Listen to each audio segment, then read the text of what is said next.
Baik, bismillahirrahmanirrahim. Saya mulakan. Alhamdulillahirabbil alamin wassalatu wassalamu ala asyrafil anbiya'i wal mursalin wa ala alihi washabihi ajma'in wa ba'd.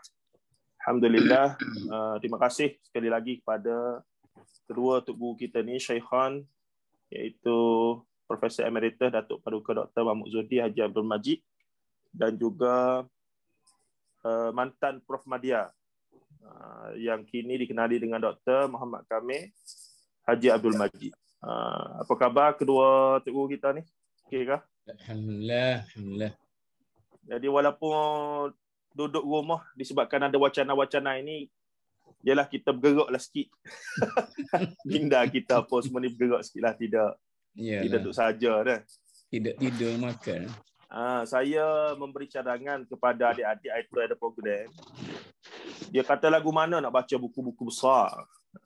Kita kata zaman muda ni lah nak baca buku-buku besar. Buku-buku macam hikayat-hikayat Melayu lama dan seumpamanya. Sebab daripada situlah kita faham masalah dan kebijaksanaan bangsa Melayu. Dua-dua ada di situ. Punca hak mengarut pun duduk situ. Punca yang hebat pun duduk di situ. Kalau kita jadi nak baca karya-karya besar ni akan ada masalah. Kalau berseorangan, stamina kena kuat. Di zaman telefonnya, di zaman gamenya, maka saya mencadang kepada mereka gini, buat grup. Buat satu kumpulan. Baca bab masing-masing. Lepas tu yang orang yang baca tu dia akan bentang pada sahabat yang lain. Itu antara cara yang shortcut lah. Sebab kita bukan mengkaji. Kita sekadar nak tahu intipati kandungan karya-karya agung ini. Jadi lebih kurang macam kita buat ni lah. Lebih kurang macam kita buat ni lah. Jadi kita nak tahu pengalaman Tok Mu, kita nak tahu pengalaman Dr. Kamil. Banyak yang sama dan banyak juga yang berbeza atas maudhu', iaitu asas 20 yang kita nak bincang. Dari ini kita pergi pada prinsip yang ketujuh. Kalau ikut tajuk yang dirumuskan oleh pihak penganjur Dr. Basri dan juga Tok Mu sendirilah, iaitu apa perlu bermazhab dan rujukan otoriti. Ini menarik sebab konteks negara kita ni, boleh kata kalau institusi mufti pun paling ramai lah atas dunia dalam satu negara. Jadi antara keistimewaannya, sebab saya ingat negara-negara lain, Jordan ke Saudi ke, dia ada seorang dia mufti, kita kata mufti negara lah, ulama tu ramai. Jadi mufti tu yang otoriti tu seorang-seorang saja. Tapi Malaysia ni bila tanya ada, setiap negeri ada malaikat mufti wilayah, dia cover 3-4 tempat lah. Baik, itu keistimewaan kita. Anda melihat ia sebagai keistimewaan walaupun ada kelemahan. Itu menariknya kita di Malaysia ni. Jadi terlebih dahulu, sebagaimana biasa, saya baca dulu matan ataupun teks prinsip yang ketujuh, Al-Usulus Sabi'.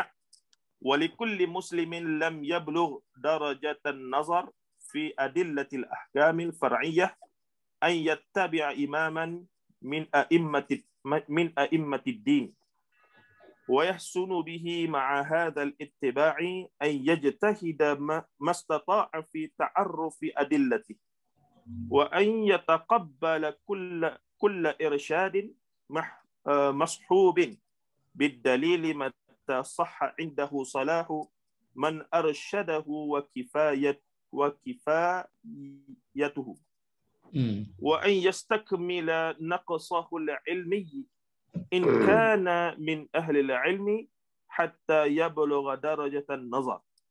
Terjemahannya, setiap muslim yang belum mencapai kemampuan menelaah dalil-dalil hukum furu' cabang hendaklah mengikuti salah satu imam, iaitu pemimpin agama. Namun lebih baik lagi kalau sikap mengikuti tersebut diiringi dengan upaya semampunya dalam memahami dalil-dalil yang dipergunakan oleh imamnya. Comel disebut. Hendaknya ia mahu menerima, dan sebahagiannya Tok Mu setuh dah ni, Dr. Kamil setuh dah pada minggu-minggu sudah ni. Dia kata lagi apa dia tu?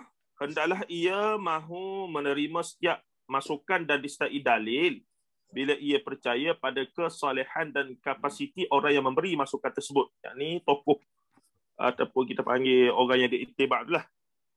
Bila ia termasuk ahli ilmu, hendaklah selalu berusaha menyempurnakan kekurangannya dalam keilmuan sehingga dapat mencapai darjat mujtahid penelaah. Ada banyak isu menarik dalam ni.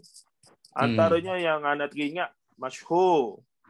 Orang cerita pasal Tok Muk dengan Dr. Kamil ni masa duk belajar di API ni.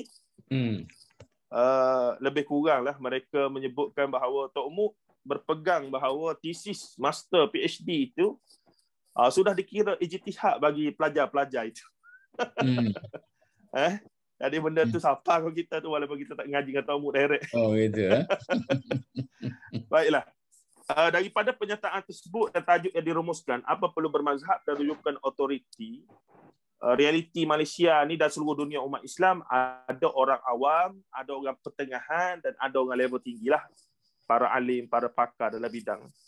Jadi dalam konteks ini Tok Muk melihat situasi semasa di Malaysia ni dengan kita katakan inilah internetnya sudah luas, akses pada ilmu hampir tidak ada batasan.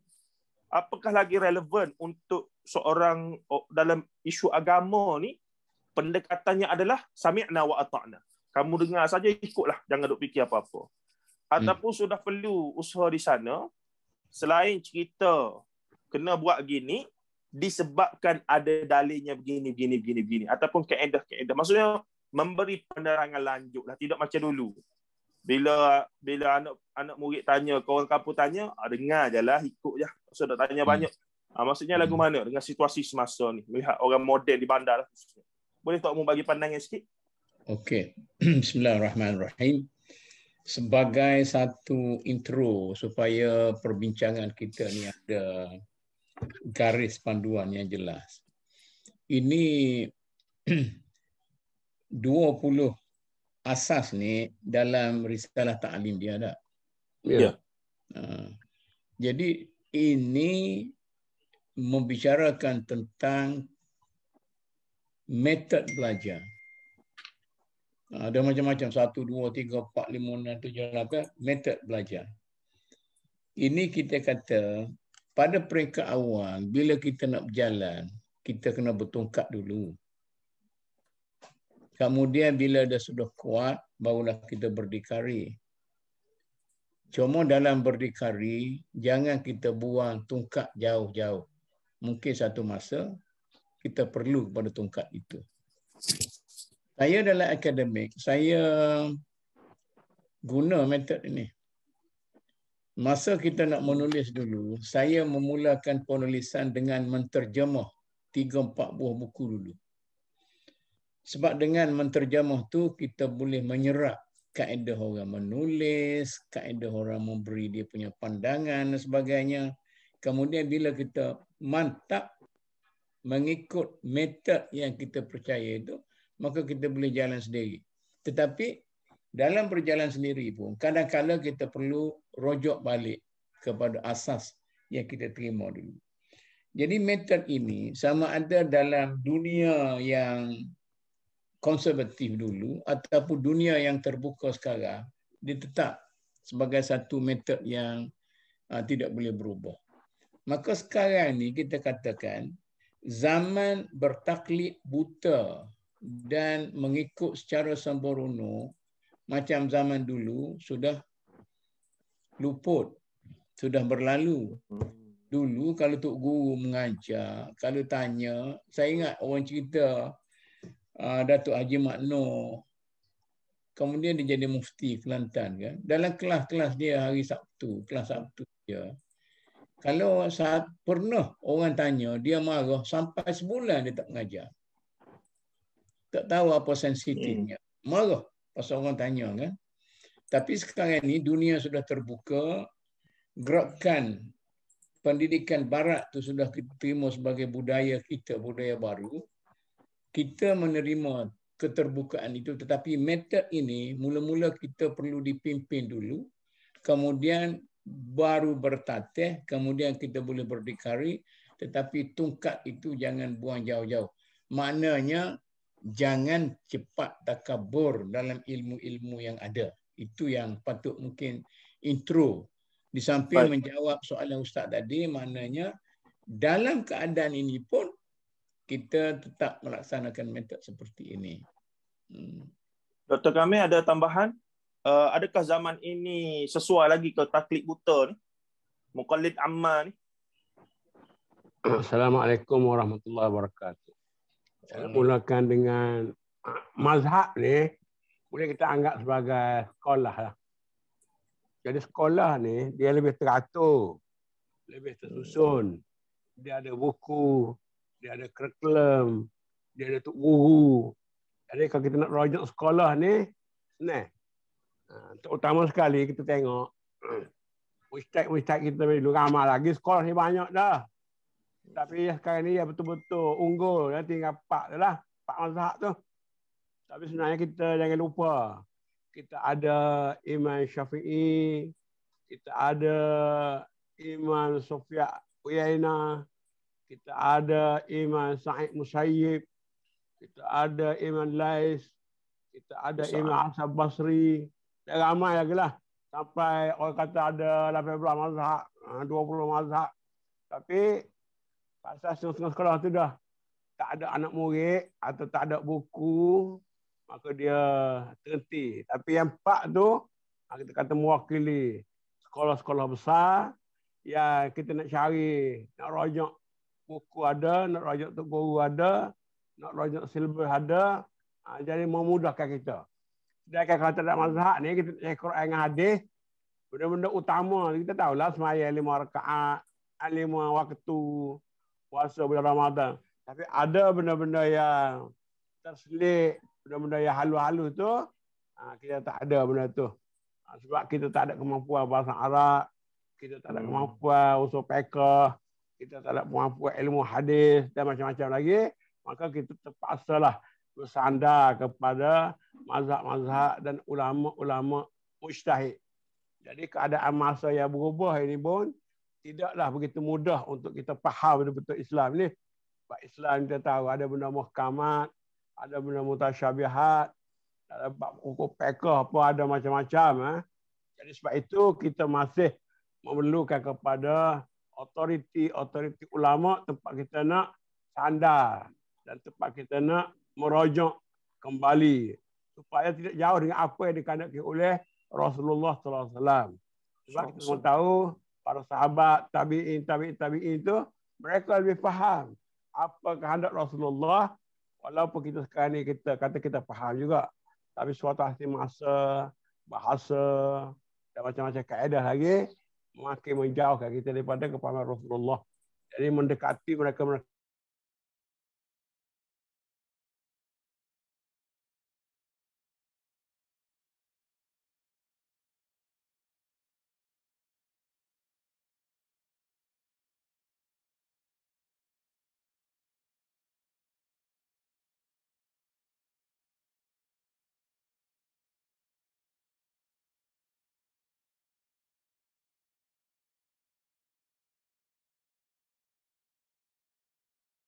untuk dunia terbuka ini adalah memahamkan apakah isu yang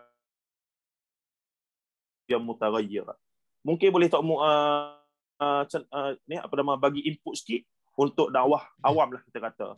Tidak di universiti tapi untuk orang awam ni.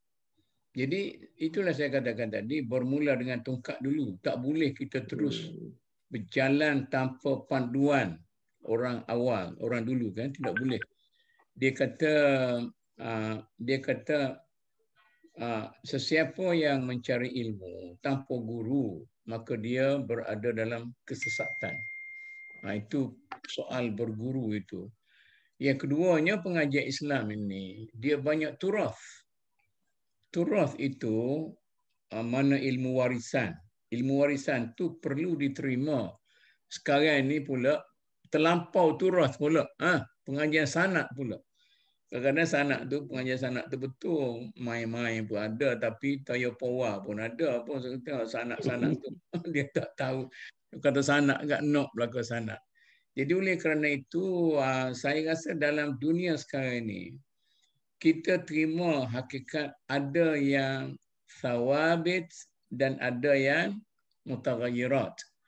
Dalam kelompok thawabit tu, dia ada taghayyur juga.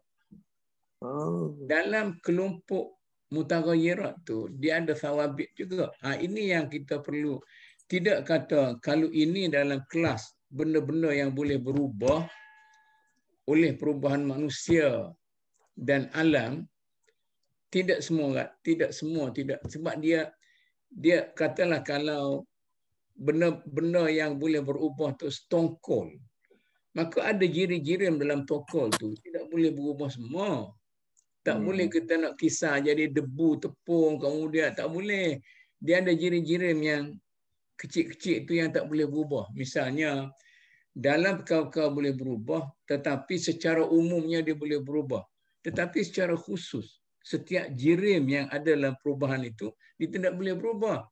Sebab tu dia kita katakan, apa tu, bata, jongkong untuk nak buat rumah batu kan. Dia tak boleh nak hancurkan jongkong. Itu tak boleh. Jongkong itu tetap jongkong. Tetapi dia boleh berubah mengikut struktur bangunan yang direka oleh arkitek misalnya. Itu yang kena faham.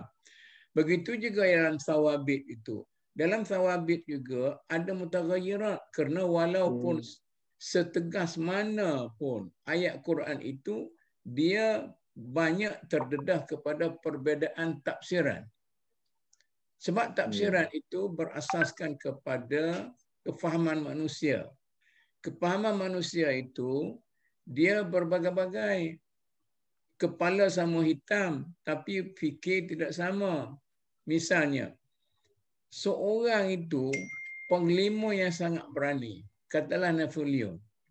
Tapi kita tahu kan Napoleon ni dia takut pada katak, frog. Panglima besar macam Napoleon tu, dia takut pada katak. Sebab pengalaman hidup dia yang lampau. Orang berfikir kadang-kala dipengaruhi oleh zaman lampau.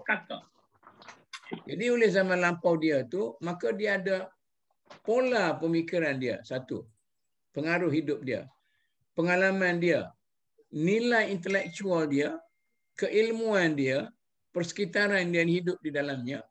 Jadi orang ni, dia pengalaman hidup yang tak sama.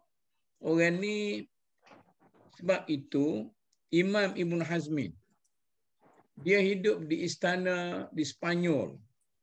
Dan ayah dia kalah menang. Naik jatuh jadi menteri dalam kerajaan Spain. Kemudian di rumah dia tu pula, dia dididik oleh daya-daya yang ramai. Anak manja. Macam kami dulu dengan kakak-kakak lah duduknya rumah Tok Guru kan. Ramai yang budak-budak perempuan ni adik-adik anak Tok Guru. Sebab itu Ibn Hazmin, perangai dia macam anak manja yang perongos. Sebab itu kitab-kitab Ibn Hazmin tu berasaskan kepada zahir pandangan. Dan malah dia kata Abu Hanifah tu majnun. Itu Ibn Hazmin. Maknanya sebagai anak yang manja, dia perongos dan dia menghayati. Dia bercinta pada umur belasan tahun. Kemudian kekasihnya meninggal pada masa mereka itu umur belasan tahun. Reaksi. Itu latar belakang kepada Ibn Hazmin. Jadi kita tidak boleh mempertikaikan beliau sebab Tuhan memberi kepada dia satu latar belakang tertentu. Imam Syafi'i, dia berlatar belakangkan sebagai seorang yang miskin. Lain jalan pemikiran dia. Kemudian Imam Abu Hanifah, dia lahir dalam keluarga usahawan. Malah dia bermula hidup dia dengan menjadi bazaz, menjadi peniaga kain dulu, barulah dia pergi belajar ilmu. Jadi inilah semuanya yang boleh memberi warna-warna yang berbeza, tetapi semua mereka itu tetap berada dengan sawabit. Berpandu kepada Al-Quran dan As-Sunnah yang sifatnya rigid. Tetapi dalam kerigiditan itu, dia ada kala-kala yang berbeza. Itu yang kita perlu faham dalam masyarakat kita. Jangan kata tak boleh langsung berbeza pendapat. Okey, jangan. Jangan kata bila dalam hal-hal yang boleh berpendapat tak boleh tidak ada kawalan. Jangan. Maknanya di samping rigid itu, ada flexibility, di samping liberalism itu ada rigidity. Itu yang perlu kita faham. Maksudnya boleh jika, tak boleh kerana. Maksudnya kena ada alasan yang Yes. Boleh jika gini. Ya, Tak boleh kerana begini. kena ada macam tu. Tidak Dan kata juga, saya Okey. sambung sikit kan? boleh. Katalah yang kata mengapa 4 mazhab ini kekal. Yang lain tu jadi dinosaur. Itu ada kadang-kadangnya kerana nasib sahaja. Dari segi pembinaan intelektual, Ibn Uyainah katanya, Ibn Sirin, itu hebat intelektual dia. Betul. Tetapi mazhab dia jadi dinosaur. Sebab strategi tak betul. Antaranya dia menentang kerajaan pada waktu itu. Dia bermusuh dengan kerajaan, habislah. Tidak harus perdana lah. Pemikiran dia tidak boleh masuk arus perdana. Doktor, kami ada tambahan mungkin dari perspektif akidah pemikiran Islam itu. Jadi kita tengok ulama-ulama ini dia ada sifat khusyuk, ada sifat tawaduk. Walaupun mereka tu ulama-ulama besar, tapi tak adalah pula mereka tu nak mengaku dia ni dia ada mazhab.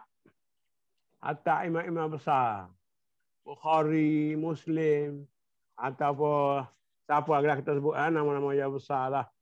Khatib Baghdadi, Imam Haramain Juwaini, Imam Ghazali, Baghawi, Qadi Hussein, Imam Nawawi, Izzuddin Al-Salam. Orang ni kalau dia ni hagah, dia sombong, dia kata dia pada sekolah juga. Dia pun mazhab juga. Tapi mereka masih menganut mazhab-mazhab yang ada. Ada yang pergi kepada mazhab Hanafi, ada yang pergi kepada mazhab Syafi'i. Jadi mereka ni menjadi tonggak-tonggak kepada mazhab, termasuklah Ibn Hajar Al-Haytami, Ibn Hajar Asqalani, Sayuti, Romli, Bajuri, ramailah. Jadi sebab tu bagi orang-orang baru ni, dia kena jeluju molek, kena faham molek bagaimana hebatnya tokoh-tokoh mazhab ni. Bukan orang ala kepala juga, tetapi kerana mereka kerana dia dah setuju dengan cara sekolah tu, jadi dia mendukung sekolah tu, dan sekolah jadi kuat. Sebab tu sekolah yang ada 4 ni orang kata.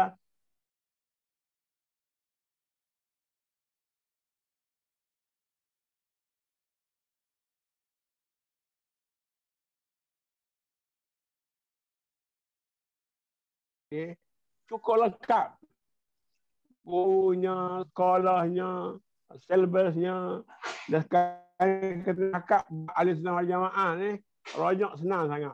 Ini zaman ni.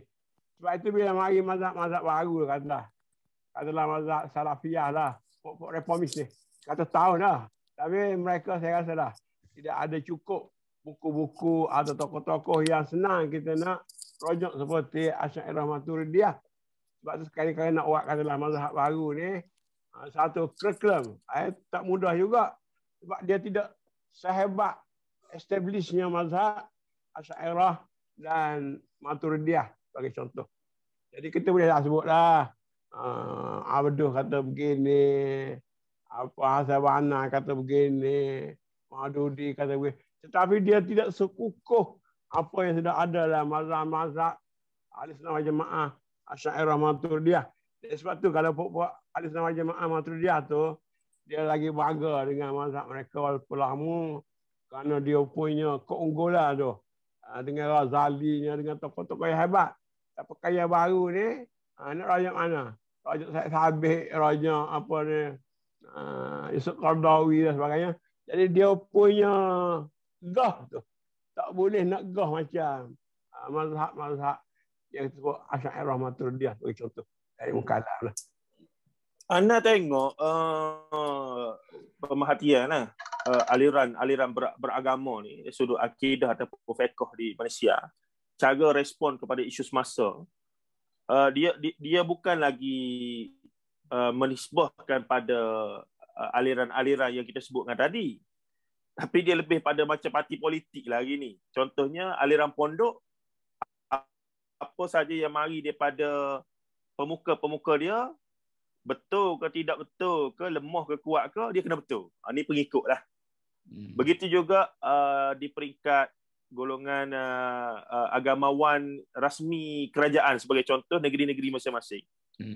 Dia tidak semestinya sama 100% dengan golongan pondok. Tapi by hook by crook, apa yang datang daripada fikrah mereka, apa yang mereka nak watarkan, kena betul lah.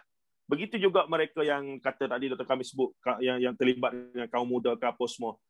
Jadi pengikut ni dikelompokkan kepada pecahan-pecahan itu, bukan lagi balik kepada ulama-ulama yang asal kita sebut ni qaul Syafi'i, ni qaul dia pergi pada tok guru saya kata, ustaz saya kata. Itu situasi yang tengok realiti lah. Satu.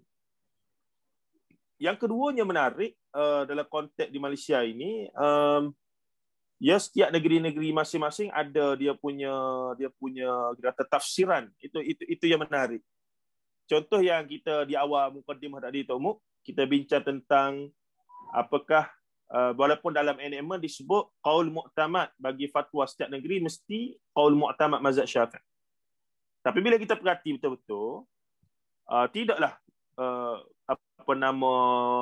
praktikalnya pun begitu. Nampak ada talfik juga dari sudut fatwa apa semua itu begini.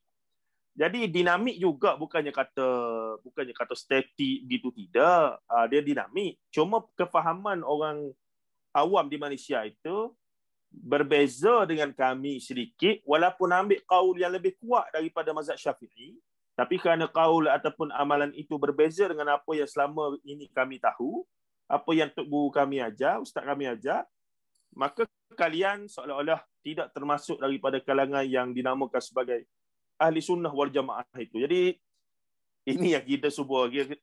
Kita tidak menolak taklid mazhab sebagai, tapi kalau ikut istilah Dr. Hafiz Qodiang, dia panggil muqallid mazhab ghair multazim.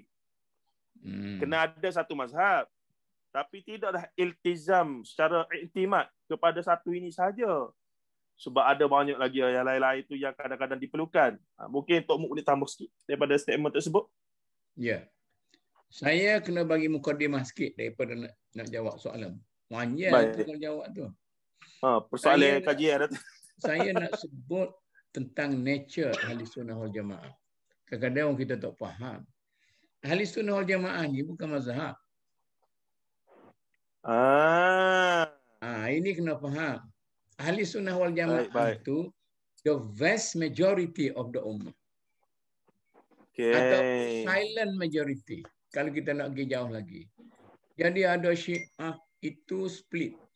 Ada Murtaji'ah itu yuya split ni. Parti-parti nyamuk ni. Mazhab-mazhab itulah parti nyamuk.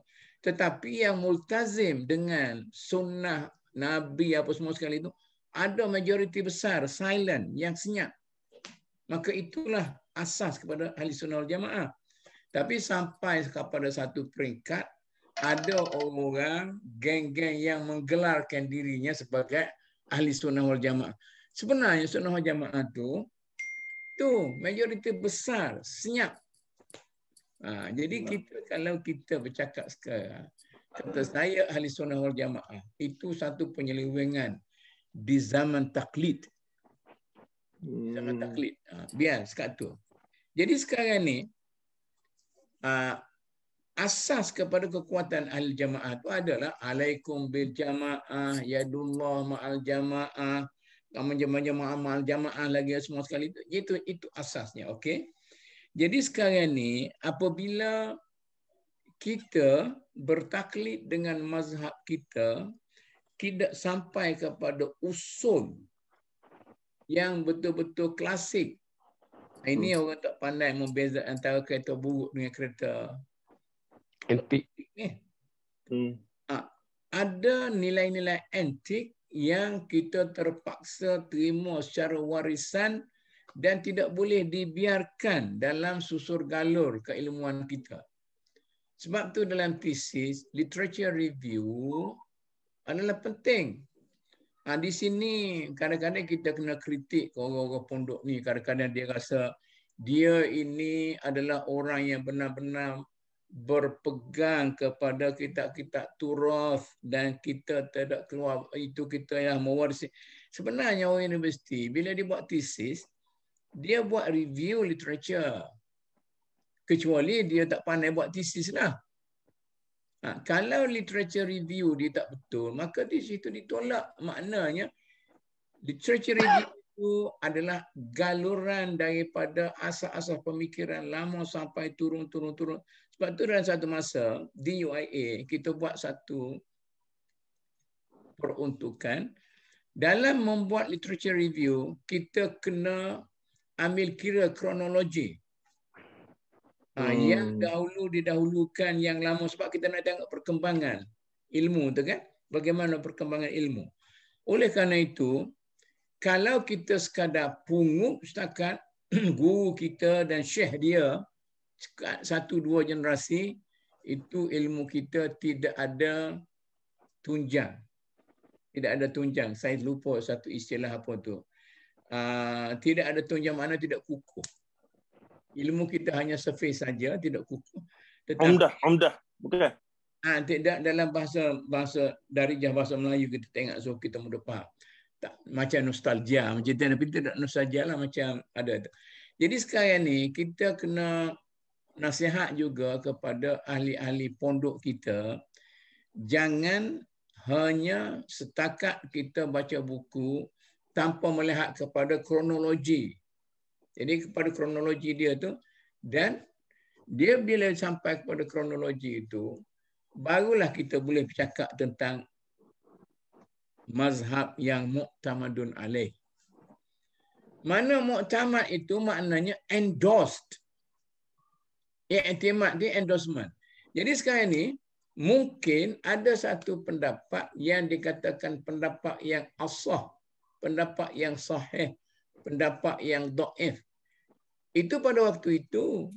Tetapi oleh kerana sekarang ini sudah masuk sains, teknologi apa semua sekali, pendapat yang dhaif dulu ternyata berasas kepada ilmu baru, sains teknologi, dia ni sebenarnya lebih baik. Misalnya saya katakan lagi. Misalnya dia kata kalaulah ulat itu dimakan dengan buah, maka fil qaulil asahi, maka harus kerana ulat itu dijadikan daripada buah. Tapi kata ada qaul dhaif, tak boleh. Makan dengan buah pun ulat tetap ulat. Tetapi yang qaul yang asahnya boleh. Tapi sekarang ni bila ada sains teknologi, ternyata ulat itu bukan dijadikan daripada buah, tetapi ia adalah anak kepada rama-rama dan kupu-kupu. Maka pendapat yang dhaif dulu sudah menjadi kaul yang asah kerana disokong oleh sains teknologi. Jadi i'timadnya ialah mu'tamadun alaihnya ialah dia berubah juga. Kadang-kadang dengan berlalunya zaman yang dikatakan pendapat muktamad itu tidak lagi muktamad. Muktamadnya pendapat lain. Satu. Yang kedua, dengan berlalu zaman, kalau dulu ada 6 pendapat, dia tak boleh macam tu. Dia boleh jadi 7, boleh jadi 8. Macam saya cerita tentang maqasid syariah sini ke? Saya nak nama maqasid syariah yang kena ke? Sini. Itu. Jadi ilmu tu berkembang. Sebab itu, dalam konsep ilmu moden, tujuan kita mengadakan postgraduate ialah untuk mengembangkan ilmu, untuk mencari ilmu baru. Sebab tu cara universiti dulu yang bagus, bila nak tubuh sebuah jabatan, ia akan dimulakan dengan perlantikan seorang profesor. Sebab tu chair, profesor kursi dulu. Maka berasaskan kepada research yang dibuat oleh profesor chair inilah, maka distrukturkan kepada subjek berapa. Jadi oleh kerana itu, itulah ilmu-ilmu baru yang dibina oleh chair profesor ini, maka lahirlah ilmu-ilmu baru yang diajar. Sekarang ni dalam bidang postgraduate, jangan kita ajar kepada pelajar kita berasaskan kepada literature yang ada. Itu untuk undergraduate. Untuk postgraduate, kita kena ajar ilmu berasaskan kepada research kita. Sebab tu seorang profesor, dia ada pandangan-pandangan yang tersendiri. Pandangan itulah yang diajar kepada postgraduate student. Tetapi kepada undergraduate student, dia ngajar kitab-kitab buku teks. Tak boleh juga dia ngajar ilmu-ilmu postgraduate, dia ajar pun undergraduate. Gila budak-budak undergraduate itu. Jadi kacau sakau. Tidak bersedia lagi lah. Tidak bersedia. Macam juga kita dulu salah kan. Lulus SPM ke? Sebelum SPM ke? Pergi ke England. Mana boleh. Dah. Kecuali keluarga dia hebat. Jaga anak-anak dia betul. Kalau tidak, dia jadi orang putih lah. Balik tu tak kena budaya Melayu, tak kena apa semua sekali. Sebab tu sekarang ni, kajian pun ubah. Biar mantap dasar kebangsaan dulu, barulah dia pergi keluar, barulah dia jadi macam. Jadi begitulah ilmu tu. Kesinambungan. Itu saya nak sebut tadi. Kesinambungan ilmu itu adalah tradisi yang wajib. Mengikut tradisinya. Tetapi tradisi yang fleksibel tadi. Ini yang susah kita nak kata. Macam katalah, muru auladakum bisibah wa rukubil khayli, itu maknanya pengertian asalnya berenang, naik kuda, rimah. Tapi jangan sekarang ni kita nak ajar anak kita memanah, naik kuda. Memanah sudah jadi satu sokan, bukan lagi kepahlawanan. Kuda pun tidak jadi kepahlawanan. Berenang pun tidak jadi kepahlawanan. Sekarang ni kena develop. Jadi inilah yang menjadikan kita lebih maju. Sebab itu ilmu itu ialah asas kepada pembinaan tamadun. Kalau kita sekadar tidak membina ilmu baru, tamadun kita akan kecut. Dia tidak akan berkembang. Bila kita baca Qardawi, Manhaj Wasatiyah Qardawi ni lah, yang dia garis pandukan 30 ciri tersebut, dibahaskan dengan begitu lumak zaman awal Datuk Seri Najib dulu jadi PM lah. Ana sangat secara peribadi saya sangat bukan menghayati, maksudnya enjoy perbahasan yang muncul tu. Zaman Hadari dulu, Tok Muk terlibat zaman Pak Lah, muncul Hadari, maka konsep itu dibahaskan. Walaupun kita tahu di sebaliknya ada kita kata landasannya adalah politik lah, macam mana pun, tapi munculnya konsep itu dan dibahaskan dengan dana yang cukup, dengan apa semua itu begini. Lepas tu muncul zaman zaman Datuk Seri Najib dengan idea wasatiyah tu. Sebenarnya dari sudut wacananya pada pandangan sudah sangat matang kita ni, Malaysia itu sendiri. Tapi untuk Dr. Kamil lah respons sikit, sambungan kepada apa yang sudah dikemukakan oleh Tok Muk tadi. Pengalaman Dr. Kamil sepanjang kita katakan menguruskan ataupun inilah duduk selia student master PhD, macam mana tu nak tarbiyah mereka ni supaya terbuka, tapi tidaklah terbuka sehingga hilang punca. Tetapi bila tertutup sangat tu, kita nak cokeh biar dia terbuka sikit. Jadi macam mana? Sebab Ana bila duduk dengan Dr. Kamil, Tok Muk dan asatizah di AP ni, Ana rasa Ana jadi begini sebab Ana menghayati suasana yang ada di AP tu, menyebabkan kita tidak terlalu tertutup, tidaklah terlalu berani sampai kau tak tahu punca, tapi sampai nak melimitkan semua benda tak boleh, sampai jadi jumuk, jadi taksub apa semua pun tidak juga. Ini antara kelebihan bagi Ana yang Ana dapat banyak masa di API dululah. Suasana tu wujud di sana. Jadi boleh Dr. Kamil share sikit dengan kita semua. Ana cubalah sikitlah. Kita balik pada mazhab tadi. Mazhab ni, setiap mazhab dia ada manhaj dia. Manhaj ni kita sebut kaedah. Kita sebut method. Jadi Syafi'i ada mazhab dia. Hanafi ada mazhab dia. Dengan ilmu kalam dan sebagainya, masing-masing ada mazhab. Dan mazhab lah bagi kita, kalau kereta api, kita kata rail. Jadi nak berjalan jauh mana pun, kena atas rail tu baru dia tak jatuh. Sama juga sekarang ni, kalau buat TC. Benda yang paling ditekankan oleh penyelia dan juga oleh pemeriksa ialah dia tak atas rail ke tidak atas rail. Kalau tidak atas re, tu kena buat semula lah, kena tolak lah. Tapi selagi atas re tu, mana kita boleh baiki. Jadi re lah, manhaj lah, benda yang penting. Dan kita Islam sekali pun rusak atau lemah kerana kita lari pada re lah.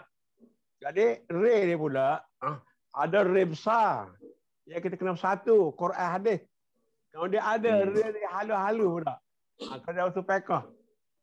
Kalau kita kata mazhab Hanafi dengan istihsan dia. Mazhab Syafi'i dengan qiyas dia. Mazhab lain pula dengan masalah mursalah dia. Ini semua-semua tu ada dia punya terma-terma yang kita kena faham. Dan barulah kita tak belaga kok say. Jadi berlaku tadi talfiq dan sebagainya. Ni kadang-kadang kerana tak faham re. Jadi ilmu ni dia ada terah dia ada pokok dia ada buah dia. Jadi setengah orang yang tak faham ni dia duk kejar ke buah no. Tapi sebenarnya kita kena jaga akar dia, kena jaga batang dia, kena jaga baja dia dan sebagainya. Jadi sebab tu bila masuk bila ilmu, bila keilmuan ni, sebab tu saya kata orang awam ni dia makan nasi buku ya. Nasi buku yang sudah disediakan, penting bagi dia sedap tak sedap. Dia tak tengok dari segi isi kandungan dia, cukup zat ke tak cukup zat, cukup apa nutrisi ke tak cukup. Tapi ahli-ahli ilmu, bila dia buat satu kerja tu, dia kena tahu. Sukat teh, garam macam ni. Sukat teh, bawangnya macam ni. Jadi sukat teh tu menentukan manhaj atau kaedah-kaedah dia tadi. Di situlah kita tengok kejituan dan kebatan ulama tu. Sebab tu ulama-ulama tu bukan setakat kita tepek kan, amu jadi alih. Kita pakai sebab besar kan, amu jadi alih. Kita cuba kamu jadi alih tak. Jadi benar-benar dah yang masyarakat kena faham. Apa itu ilmu, apa itu keilmuan, apa itu kealiman dan sebagainya. Jadi manhaj itu penting. Sama juga kita kata. Sebab tu saya nak sebut satulah. Orang-orang yang berfikir secara barat, walaupun dia Muslim, kita tak boleh nama dia pemikir Islam. Dia bukan pemikir Islam. Pemikir Islam tu syarat dia punya sumber, dia punya apa tu, pergi kepada semua-semua Islam. Kalau Quran tak tahu, hadis tak tahu, tolak hadis, tolak Quran. Tiba-tiba dia kata, ana mufakir Muslim, ana mufakir Islami. Allah. Dia tu banyak berlaku sekarang ni. Golongan-golongan yang kita sebut, bukan liberal sikit-sikit lah. Ya, canggah Islam. Tiba-tiba dia pergi dalam negara, dia kata dia lah wakil Islamik dari Malaysia misalnya. Allah. Tak betul. Dari segi moral tak betul. Dari segi akhlak tak betul. Dari segi akademik pun tak betul. Jadi, nak jadi mufakir Islami tu, seorang yang faham tentang Islam. Faham tentang sumber Islam. Tahu tentang tradisi Islam. Baru dia boleh mengaku dia sebagai ahli fikir Islam. Ya. Tok Mok dengan Dr. Kamil, Ana pernah anjur satu seminar. Tajuk seminar tu seminar Qaul Mu'tamad Mazhab Syafi'i. Hebat sangat. Ana buat 2-3 orang je. Dan panel-panelnya asalnya kita nak gabung dua aliran untuk melihat kesamaan lah. Sebab kita baik belaka dan kita nampak banyak benda boleh bersama. Tapi disebabkan ada unsur-unsur tertentu, maka 2-3 orang panel asal telah tarik diri lah. Dan jadi nampak macam seminar tu jadi satu aliran saja. Dan ketika itu yang bentang antaranya Datuk Daud Bakar, antaranya kita panggil juga Dr. Basit, Prof. Basti, Dr. Zaharuddin. Dan Ana panggil juga Dr. Hafiz Qodiang, Hafiz Maidin. Dengan sekarang ni timbalan Ketua Pengarah Penyelidikan Pejabat Mufti Wilayah, Dr. Masa tu bulan doktor lah, Dr. Syed Syahrizan. Ana nampak mereka ni muda, tua sikit pada Ana, tapi ilmu subhanallah, penguasaan turafnya, penguasaan usul fiqhnya. Cuma mereka ni ada latar belakang kecenderungan masing-masing saja. Yang ni muyul terhadap tradisi sikit, yang ni lebih kepada nak terbuka alul hadis apa semua. Macam Dr. Rozaimi apa semua lah. Jadi anda nampak mereka ni kalau boleh duduk sekali dan bincang benda yang mereka boleh setuju, maka impaknya sangat besar pada anak-anak muda ni. Daripada 2-3 perkara yang mereka berbeza. Jadi program itu panjang lah. Ada nanti link anda bagi kalau Tok Mu nak tengok. Alhamdulillah.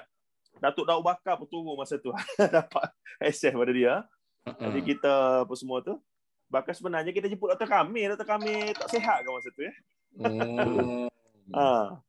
Jadi dalam seminar tersebut Ustaz Fawah Fadil, ni antara tokoh anak-anak Ustaz Fadil kat bawah. Dia sebut pasal mazhab ni lah. Dia kata mazhab adalah untuk membina tamadun. Itu hebat dia tu.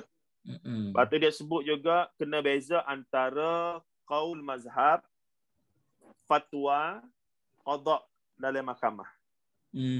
Dan juga amalan masyarakat. Ni 4 perkara yang berbeza. Qaul mazhab duduk dalam kitab.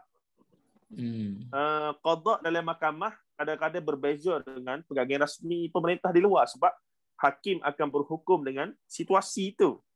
Sebab tu kadang-kadang ada kes talak 3, hakim akan guna qaul yang tidak masyhur, iaitu tidak jatuh talak bila melihat pada penghujahan situasi apa semua. Walaupun kes tu berlaku di Selangor mungkin. Sebab penghukuman itu adalah dalam mahkamah itu sahaja. Begitu juga fatwa ataupun fatwa tadi, qaul mazhab tadi, lepas tu fatwa, begitu juga fatwa. Fatwa satu dimensi lain pula dia kata. Yang berdasarkan situasi semasa ini ni. Dan juga amalan masyarakat. Jadi 4 benda ni kalau tak faham, tu jadi tidak kita faham letak duduk dia, maka kita akan pukul rata. Bila pukul rata tu jadi masalah lah. Pertembungan apa semua macam begini. Dan yang menarik laginya, berkaitan dengan soalan yang ada orang tanya ni, alhamdulillah sahabat kita ni tanya soalan yang bagus ya. Saya harap 65 orang ni semua share lah. Kita ada sedikit masa lagi ni. Dia sebut soalan sini Tok Mu, Dr. Kamil. Pada saya ni nama Mikael Al-Muhammadi. Orang ngaji juga ni. Contoh doktor ni. Dia kata pada saya keperluan bermazhab itu perlu. Di samping perlu adanya pentarjihan semula terhadap nas agama dan manhaj mazhab berdasarkan kaedah usul fiqh, juga mengikut uruf setempat, serta kaedah saintifik.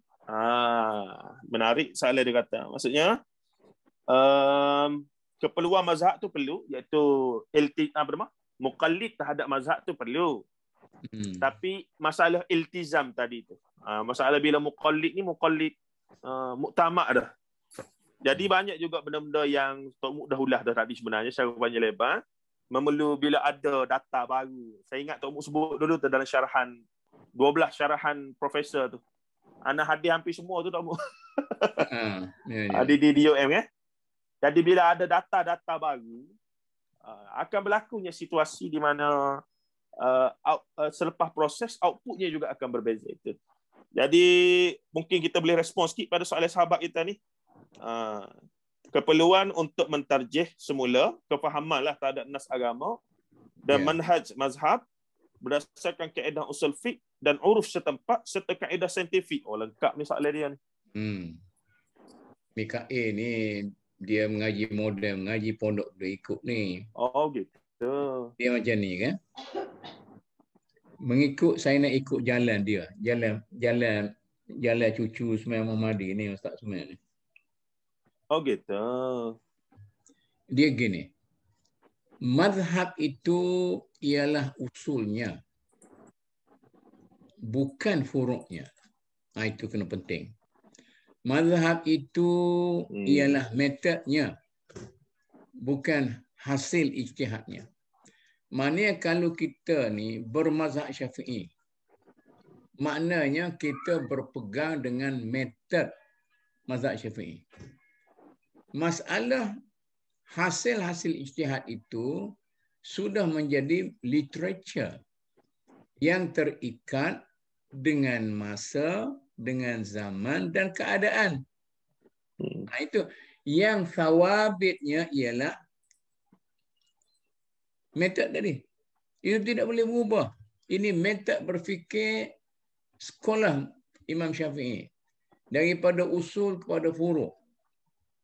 Kalau kita ikut metod Hanafi, daripada furu' kepada usul. Ini dua kelahi antara apa ni, Datuk ni Aziz dengan Tun Mahathir ni. Mahathir guna Hanafi punya metode. Bukan saya nak kata dia tu ulama mazhab ni, tapi cara berfikir dia tu. Kemudian Datuk ni Aziz pula guna usul mazhab Syafi'i, minal usul. Saya nak tentukan dasar negara dulu Islam. Mahathir kata, saya nak buat Islam itu melalui projek-projek Islamnya, kemudian sampai kepada asas dasarnya. Begitu. Jadi macam tu, ya, dalam tu lahirlah apa yang dikatakan tajdid. Yang Mikail kata ijtihad baru apa tu semua tajdid lah tu. Maknanya kita boleh bertaklid kepada metod Imam Syafi'i, tetapi kita perlu terbuka berasaskan kepada fatwa-fatwa Imam Syafi'i dan para pengikutnya Nawawi ke Baghawi ke Rafi'i apa semua sekali terdedah kepada tajdid berasaskan kepada realiti semasa manusia dan alam pada waktu itu. Jadi senanglah. Jadi orang yang berpendirian macam saudara Mikail ini, kalau semua orang dalam masyarakat kita ni, dalam Nusantara kita ni macam tu, maka kita akan berupaya membina tamadun Islam Melayu. Itu pentinglah. Tamadun Islam Melayu yang boleh menjadi asas yang tersendiri. Macam tamadun Islam di negeri Arab. Kalau kita katakan Al-Hadarah Al-Islamiyah ataupun Arabiah, dia tak boleh nak asing tu. Tamadun Islam ke tamadun Arab? Yes, kedua-duanya sekali. Dia campur. Al-Adabul Arabi ataupun Al-Adabul Islami. Ini saya belajar tahun 65 ni. Dengan saya pun terkejut masa tu. Rupa-rupa macam tu kita duduk mahak tu lain. Ni kan adab Arabi ni kan hak jahiliah lah. Tapi rupa-rupanya bila sesuatu budaya semasa itu dimajukan fi butaqatin islamiyah yang universal itu, maka pengaruh Islam yang universal itu bercampur dengan pengaruh tempatan. Maka apabila kita nak bawa tamadun Arab Islam dulu ataupun sastra Arab Islam dulu ke Nusantara, inilah kita kena ayat dan tapi balik. Tangkah balik mana yang sesuai dengan usul tempatan, kita kekalkan. Mana yang tak sesuai, kita kata inilah debu-debu zaman dan sebagainya. Jadi saya boleh panjang sikit dah ya.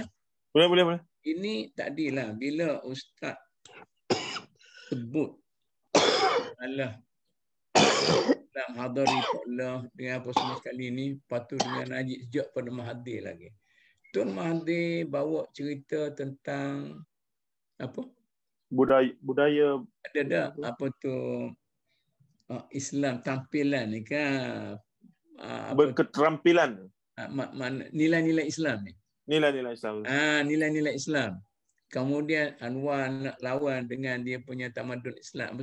Jadi kemudian marilah poklah dengan Islam Hadari.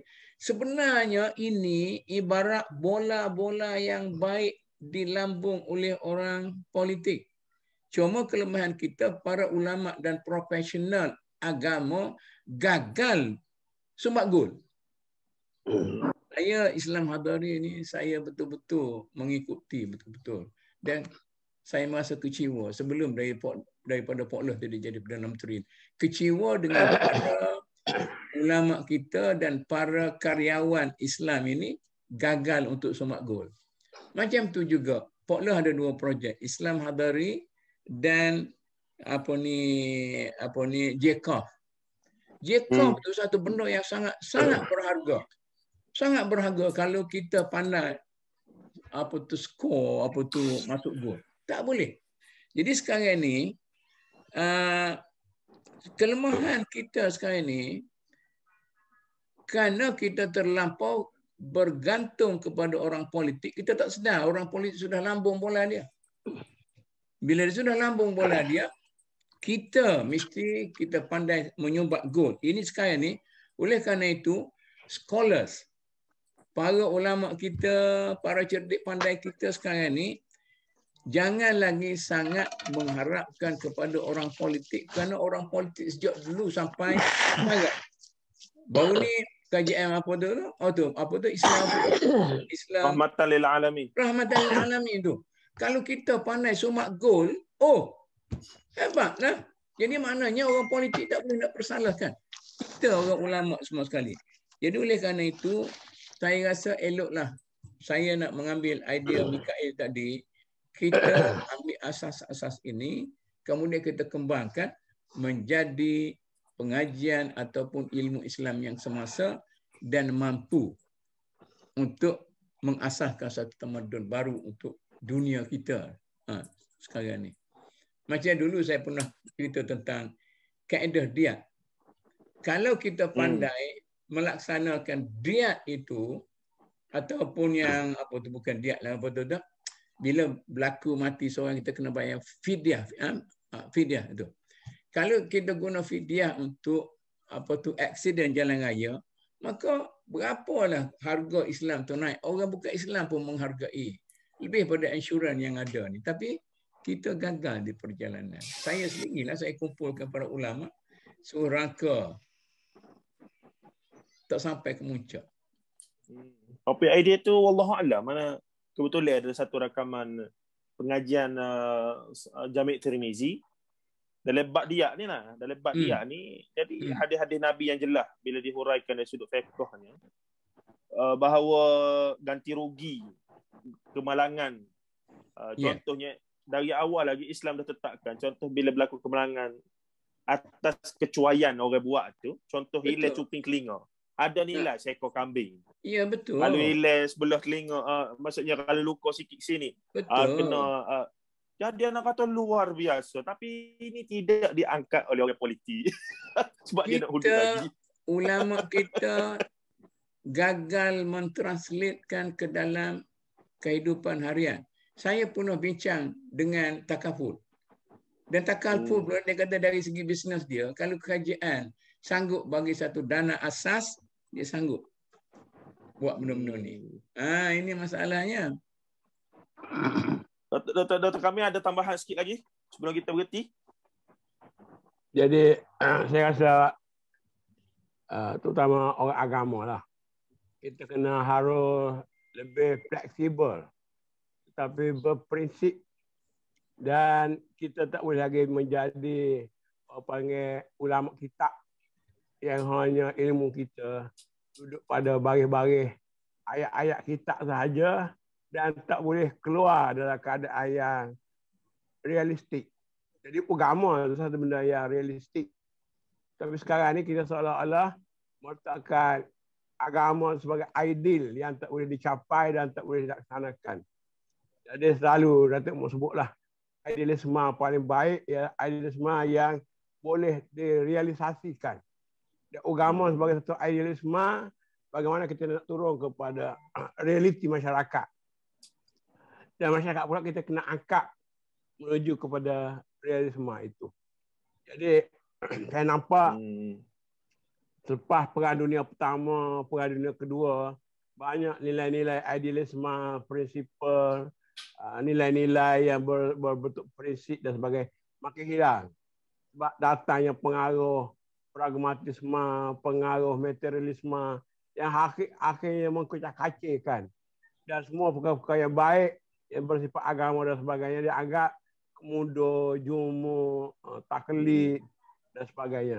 Jadi sinilah kita perlu kepada pembaharuan-pembaharuan dan kita tak boleh nak jadi taksub dengan nilai-nilai lama itu sahaja yang tak boleh nak diamalkan, tapi bagaimana agama ini dapat ditunjuk dalam bentuk yang praktikal, realistik, boleh diamalkan.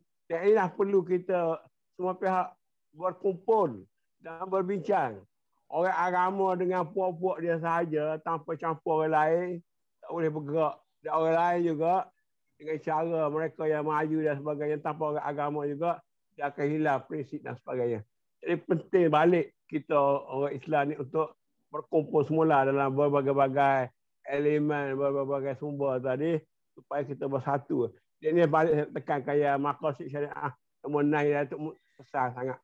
Kalau kita buat satu padu. Kalau tidak kita akan makin hancur lah. Dan akhirnya kita hilang agama, dan hilang kehidupan, hilang tamadun dan menjadi orang yang lemah dan menjadi orang yang tidak ada tempat di dunia ini. Wallahu a'lam. Alhamdulillah, boleh kalau kita simpulkan bahawa ialah untuk nak satu 100% semua tu mustahil lah. Allah Ta'ala jadi kita berbeza. Tapi bila faham benda usul yang wajib untuk kita bersatu, dan kita faham benda yang kita sebut tadi mutaghayyirat yang dibenarkan untuk kita berbeza, dan kita berpada-pada tidak melampau dalam urusan yang berbeza itu, maka banyaklah benda boleh dicapai untuk bersama itu. Tapi nak bawa mereka, nak bawa pemuka-pemuka agama ni duduk sekali, kita mengharapkan Tok Muk lah supaya meneruskan agenda MDN dia tu untuk bawa semua duduk sekali. Dia MDN sekarang ni kan tak sentuh lagi masalah perbalahan ulama. Oh. Selagi tak selesai politik, tak berani nak sentuh. Ulama dipengaruhi oleh politik. Itu. Kalau politik selesai, mudah selesai masalah ulama. Ataupun ke depan, wallahu alam lah. Kalau kata antara badan berkanun dakwah yang paling berpengaruh dan pitih banyak di Malaysia ni antaranya Yadim. Sebelum dia menjadi alat politik, nak sebut pun, tapi sebelum dia menjadi itulah bagaimana yang kita tengok dan tidak mampu nafikan itu. Ya. Jadi semenjak selepas zaman Datuk Nakhai, ana peribadi melihat walaupun tidaklah kita hidup zaman itu sempat, Yadim belum maksimum lah dia punya peranan untuk dalam konteks dakwah dan menyatukan semua pihak itu. Jadi wallahu a'lam ke depan Tok Muk kau boleh jadi YDP kau, wallahu a'lam lah. Dia tak boleh nak harap. Dia macam ni lah. Kalau kita cakap orang marah kan. Yadim ditubuhkan oleh Barisan Nasional pada peringkat awal. Zaman Tun M lah. Persetujuan di antara Tun Razak dengan Asri. Kemudian orang ahli-ahli pertama situ, ahli lembaga pertamanya, ni Aziz dalam tu. Kemudian apa tu, Timala Pah tu, apa semua sekali tu. Jadi orang-orang ni, orang yang sudah insaf terhadap berlakunya 13 Mei. Maka mereka itu tengoklah. Jadi pertua dia tu, Said apa tu? Yang dia bahasa tu? Said Nasir. Said Nasir, kemudian Said Nasir. bekas Menteri Besar betul Perak tu. Orang yang bagus-bagus, tak ada semangat parti politik ke apa. Sampai ke Nakhai itu okeylah sikit tapi dia dah zaman-zaman kejatuhan, jatuh sampai saya tak nak cakap lah. Nanti orang kata saya ni suka serang orang agama pula semua sekali. Kita harapnya dia boleh balik semula kepada prinsip asal lah. Pada ahli sunnah wal jamaah. Baik, insyaAllah kita berhenti situ dulu. Nampaknya ada benda yang tersekat di dada Tok Muknya Datuk Hamid. Tak boleh keluar dah tu. Kita waktu lebih setengah sudahlah. Jadi nanti kita bagi tabir lah, insyaAllah. Terima kasih pada sahabat-sahabat yang bersama dengan kita hari ini. Soalan-soalan pun bagus-bagus. Mungkin sudah terjawab sebenarnya secara, kalau dengar balik Tok Muk Urah tadi panjang lebar sebagai sudah terjawab sebenarnya. Jadi kita berhenti di situ sebelum kita pergi pada minggu depan kalau ada panjang umur moga rezeki untuk usul yang ke-8 insya-Allah. Jadi kita berhenti situ dulu. Wabillahi taufiq wa hidayah. Assalamualaikum warahmatullahi taala wabarakatuh. Waalaikumsalam warahmatullahi